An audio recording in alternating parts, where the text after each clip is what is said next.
Thought I'd share the upgrades that I've done to the contractor saw that I've got. Improving the dust collection, vibration, a few other little bits and pieces. Yeah, so hang around and I'll take you through them. Righto. So basically we'll start at the bottom with this contractor saw. As you can see, I've made my own mobile base, just a bit of 17mm form ply, caster wheels. It's got a couple of brackets here that are made up out of some aluminium angle that hold it in there. Did have to cut the legs down on the actual metal base that comes with the saw, just to get to the right height. So that's basically the base. You can see a couple of there's 4 metal weights there that I put on when I first got the saw to try and cut down on some of the, absorb some of the vibration. Did help a little bit, but I did do another improvement, which I'll show you shortly. The other thing while we're down here is I run a 5-inch hose all the way to the bottom of this unit. These units come from the factory with only 100mm outlet on the bottom of the saw. I've enlarged that opening to take the 5-inch hose. So in the bottom of that panel there is what's called a 6-inch to 5-inch step reducer. It's fixed into the bottom of the table saw, and then that 5-inch hose hooks on from there. This here is just where, when I need to move the saw, or if I want to take the hose out off the floor, because my hose at the moment runs along the floor in the garage. It's just a matter of undoing the spring clip there. Pretty straightforward and easy. Now with the dust collection, I made this box to close the motor and improve the dust collection, which with contractor saws pretty average. It's they just spewed out the back and all over the floor, regardless of what size dust extractor you have hooked into these things. This back opening is not quite as big as that. If you have the plate on it, it's a little bit reduced, but still, no way of containing all the dust unless you build something like this to contain the dust in this area, so you get really good dust extraction. The box is just made out of 17mm ply, form ply. And the bottom is just a bit of 3mm MDF. There's two side panels here, or front panels, whatever you want to call them here, which are just bolted to the actual cabinet of the saw. It's where their actual plate mounts on there that comes with the saw, and then these two both other side panels screw onto those panels and go from there. The other sealed up around all the inside, all the corners and joins. Ran a felt strip all the way around the outside here. The back panel just screws on. Just a bit of 3mm MDF again. Yeah, so that's basically it. Dust extracting's got about a dozen holes down the bottom here to try and get some airflow past the motor and keep the dust away from there as much as I can. And what you're seeing here as far as the dust goes is basically what's left behind, what the dust extractor doesn't take out of it. Pretty minimal, I think. Do come in here occasionally down through the throat of the saw, take the blade off, and I can poke my shop vac hose down in through here and get in here and get 90% of it out. The other upgrade that I did as far as vibration goes was put a link belt on it, and could not believe the difference from the V belt to that. Worth every cent of it if you want to cut down on vibration on these contractor saws. It cost a few bob, but they're going to solve your vibration issue. Another thing you want to be aware of with these rear mounted motors on these saws is that your 2 pulleys are in line. Your pulley off your arbor to the pulley on the motor is parallel. When I put this thing together a while back, this motor was 8mm across that way, across to the right. So it was off. So was only a matter of an adjustment, but something to watch out for if you put one of these things together, to check that before you go too far. So yeah, that's basically in the back here. It's about all that goes on with the dust collection. I'll take you around and show you the other part at the front of her.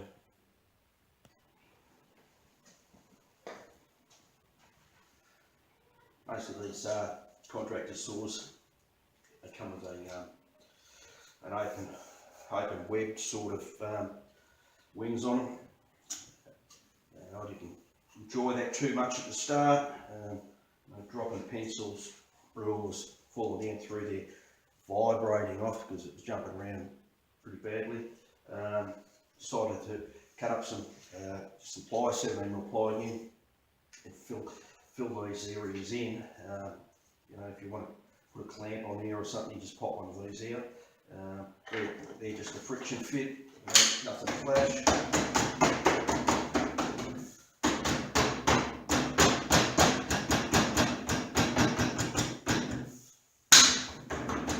That's it,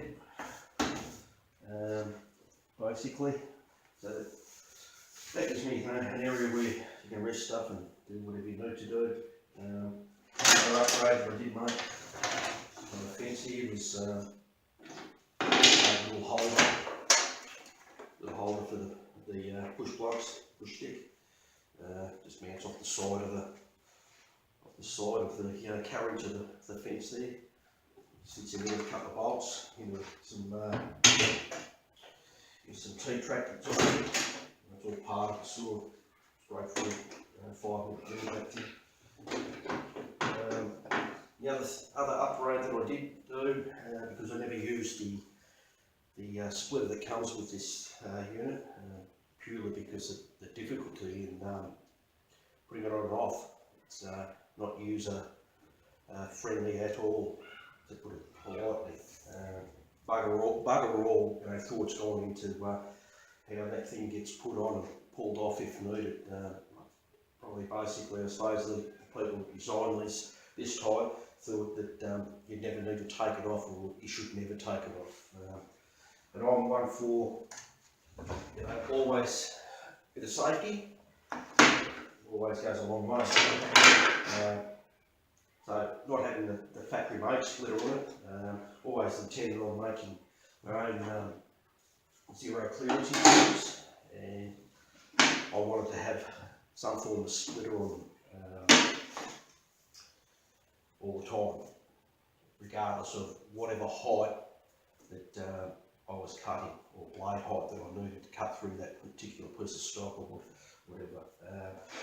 So I made, obviously used the one that the throat plate that came with the saw. Use that to basically to make the first one. Run a flush trim round a bit around it, and then that's the pat one that I decided to keep and not use at all. A couple of spare ones there for me.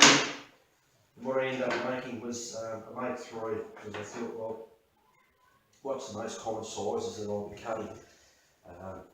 In regards to the height of the blade that needs to be raised on the saw, and it'll be 19mm 45 or full height 100mm, what this saw can cut. So I'm not too sure if you'll be able to pick this up on the camera. Hopefully I'll get in the right order. So you might be able to see how the actual splitter steps down. So I was cutting an 19mm stock. I'd have that one in there. This blade at the moment set for the 19mm stock. So I'm fairly close with this splitter to the back of the blade. So if I was cutting something from greater than 19mm up to 45mm, then I'd have this one in. When I was cutting stock from above 45mm up to the full height of the blade of 100, I'd have this fellow in there. Obviously, so long, fair bit of distance in here, plenty of room to raise the blade if you need to. What I had thought of since then, I could even get this splitter even closer. Or simply, all it is, the actual splitter is just a piece of aluminium angle, a couple of screws in it. The screw holes are a lot bigger than the size of the actual screw. It gives me a little bit of adjustment play. Make sure I can get it exactly in line with the blade. Now I was lucky that the original torquedo blade that I put on here, 90 tooth for cutting laminate, was 3.2mm. Same thickness as what this aluminium comes straight off the shelf. Perfect, had no issue at all. Fed through, didn't get stuck or anything. Diablo, I think it's 2.8 or something. So this one I'm polycarbonate, the clear one. Actually at the machine this down, machine as far as my machine goes, is on the bench grinder, file, that sort of thing, to get it to down the same thickness as the blade. So what I was saying is, to get this a little bit closer, is I could make this angle still the same width there, but the way I would cut the angle would be this front part would be longer, and that would enable to come a bit closer to it.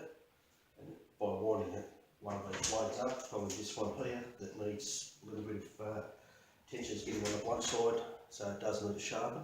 I'd probably use this blade prior to taking it to get it sharpened, and raise it up there, and that would give me that arc cut at the back of the blade there. And then it would get the splitter actually even closer. I haven't had any trouble with the distance of these, what they are at the moment, but if I wanted to try that, could even get even closer than what we are at the moment. Basically, that's everything that I can think. You know, done the normal thing that anybody does with the table saw. Make up different sleds, whatever you do. This is a panel sled that I use. Cut the panels.